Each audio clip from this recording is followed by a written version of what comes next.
Friday vlog பார்க்கலாங்களா? இன்றைக்கி கொஞ்சம் சீக்கிரமாகவே எழுந்திரிச்சிட்டேங்க. காலையில் எழுந்ததும் குளிச்சுட்டு சக்கரை பொங்கல் தாங்க முதல்ல செய்யவே ஆரம்பித்தேன். அப்புறம் வீட்டு வாசல்லலாம் கோலம் போட்டுட்டேன். நான் எப்போவும் வெள்ளிக்கிழமையில் இந்த மகாலட்சுமி பாதம் தாங்க கண்டிப்பாக வரைவேன். இது வரைஞ்சாதான் எனக்கு ஒரு திருப்தியாகவே இருக்கும்.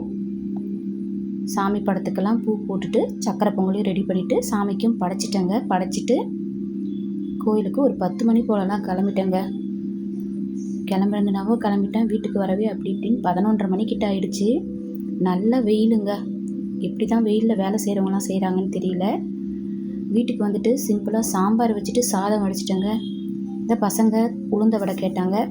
கொஞ்சமாக பருப்பு ஊற வச்சு உளுந்த வடையும் சுட்டு கொடுத்துட்டேங்க.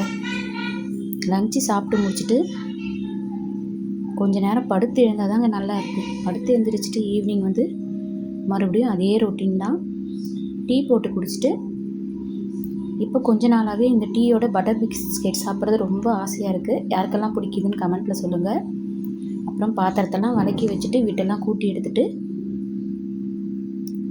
கிச்சன் ஸ்லாப்பெல்லாம் நல்லா தொடச்சி எடுத்தால் தாங்க ஈவினிங் போல் சமைக்கவே நல்லா இருக்குது.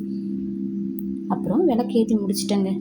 இப்படி தான் இந்த நாள் போச்சு. அப்புறம் வேறு என்ன வேலை இருக்குது? இன்றைக்கி கோயிலுக்கு போகிறதுக்கு முன்னமே வாஷிங் மிஷின் போட்டுட்டு போயிட்டேன். துணி மடிக்கிற வேலை தான். இருக்கிற வேலைகள்லே எனக்கு பிடிக்காத வேலைன்னு பார்த்தீங்கன்னா இந்த துணி மடித்து வைக்கிற வேலை தாங்க. யாருக்கெல்லாம் அப்படின்னு கமெண்ட்டில் சொல்லுங்கள். ஏதோ எனக்கு தெரிஞ்ச மாதிரி இந்த விலாக் எடுத்துருக்கேங்க. இதில் என்ன இம்ப்ரூவ் பண்ணலான்னு தெரிஞ்சவங்க கமெண்ட் பண்ணுங்கள். பிடிச்சவங்க லைக் அண்ட் சப்ஸ்கிரைப் பண்ணி சப்போர்ட் பண்ணுங்கள்.